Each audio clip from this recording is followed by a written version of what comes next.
takes it apart, puts its spells in it and puts it back together again. If he raided our house, he'd have to put himself under arrest. It drives Mum mad.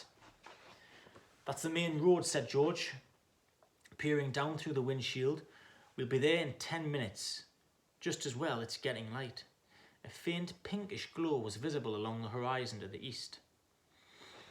Fred brought the car lower and Harry saw a dark patchwork of fields and clumps of trees.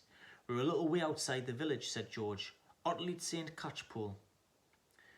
Lower and lower went the flying car. The edge of a brilliant red sun was now gleaming through the trees. Touchdown, said Fred. With a slight bump, they hit the ground. They had landed next to a tumble-down garage in a small yard, and Harry looked out for the first time at Ron's house. It looked as though it had once been a large stone pig pen, but extra rooms had been added here and there, until it was several stories high, and so crooked it looked as though it were held up by magic, which Harry reminded himself it probably was. 4 or 5 chimneys were perched on top of the red roof. A lopsided sign stuck in the ground near the entrance read, "The Burrow." Around the front door lay a jumble of rubber boots and a very rusty cauldron. Several fat brown chickens were pecking their way around the yard. "It's not much," said Ron. "It's wonderful," said Harry happily, thinking of Privet Drive. They got out of the car. "Now, we'll go upstairs really quietly," said Fred, "and wait for Mum to call us for breakfast. Then, Ron, you come bounding downstairs going, 'Mum, look who turned up in the night,' and she'll be all pleased to see Harry and no one will ever need to know we flew the car." "Right," said Ron. "Come on, Harry. I sleep at the top." Ron had gone a nasty greenish colour, his eyes fixed on the house. The other 3 wheeled around. Mrs. Weasley was marching across the yard, scattering chickens, and for a short, plump, kind-faced woman, it was remarkable how much she looked like a saber-toothed tiger. "Ah," said Fred. "Oh dear," said George. Mrs. Weasley came to a halt in front of them, her hands on her hips, staring from one guilty face to the next. She was wearing a flowered apron with a wand sticking out of the pocket. "So?" she said. "Morning, Mum," said George, in what he clearly thought was a jaunty, winning voice. "Have you any idea how worried I've been?" said Mrs. Weasley in a deadly whisper. "Sorry, Mum, but see, we had to..."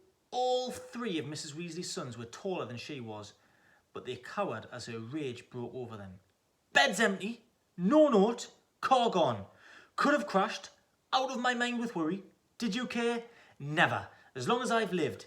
You wait until your father gets home. We never had trouble like this from Bill or Charlie or Percy."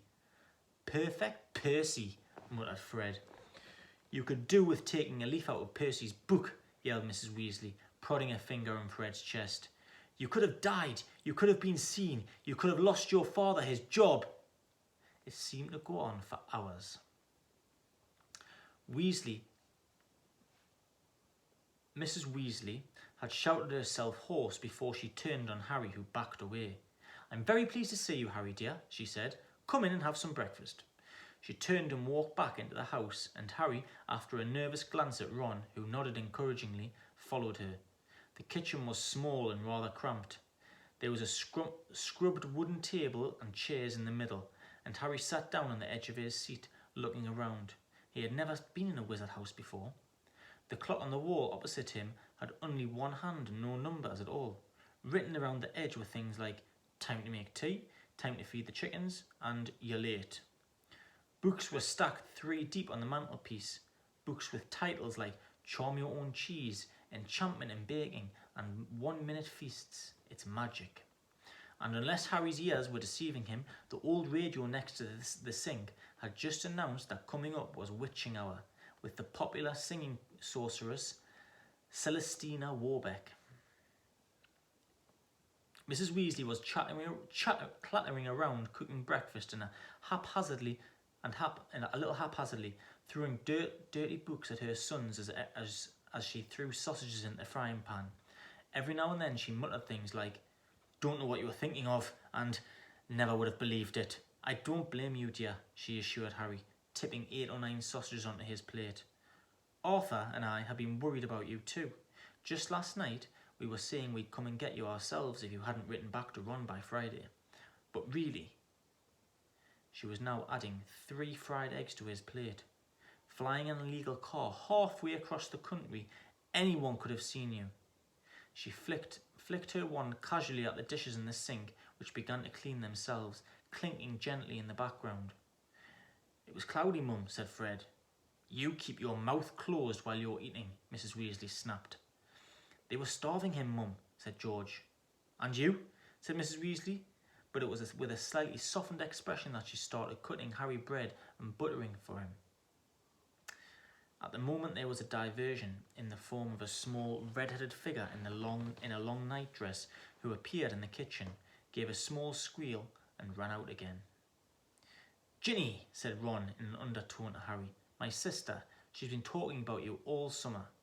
"Yeah, she'll be wanting your autograph, Harry," Fred said with a grin, but he caught his mother's eye and bent his face over his plate without another word. Nothing more was said until all 4 plates were clean, which took a surprisingly short time. "Blimey, I'm tired," yawned Fred, setting down his knife and fork at last. "I think I'll go to bed and—" "You will not," snapped Mrs. Weasley. "It's your fault you've been up all night. You're going to denome the garden for me. They're getting completely out of hand again." "Oh, Mum, and you too," she said, glaring at Ron and Fred. "You can go up to bed, dear," she added to Harry. "You didn't ask them to fly the wretched car." But Harry, who felt wide awake, said quickly, "I'll help, Ron. I've never seen a denoming." "That's very sweet of you, dear, but it's dull work," said Mrs. Weasley. "Now, let's see what Lockhart's got to say on the subject." And she pulled a heavy book from the stack on the mantelpiece. George groaned. "Mum, we know how to denome a garden." Harry looked at the cover of Mrs. Weasley's book. Written across it in fancy gold letters were the words, "Gilderoy Lockhart's Guide to Household Pests." There was a big photograph on the front of a very good-looking wizard with wavy blonde hair and bright blue eyes. As always in the wizarding world, the photograph was moving. The wizard, who Harry supposed was Gilderoy Lockhart, kept winking cheekily up at them all. Mrs. Weasley beamed down at him. "Oh, he is marvellous," she said. "He knows his household pests, that's right. It's a wonderful book." "Mum fancies him," said Fred in a very audible whisper. "Don't be so ridiculous, Fred," said Mrs. Weasley, her cheeks rather pink.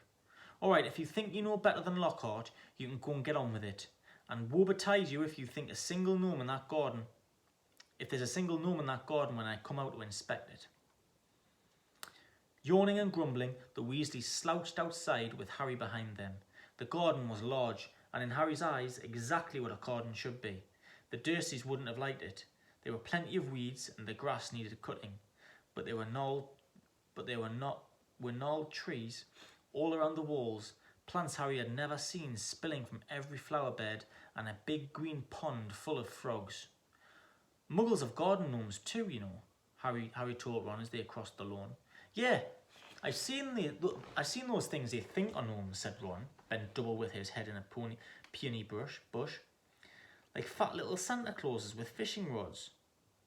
There was a violent scuffling noise. The peony bush shuddered, and Ron straightened up.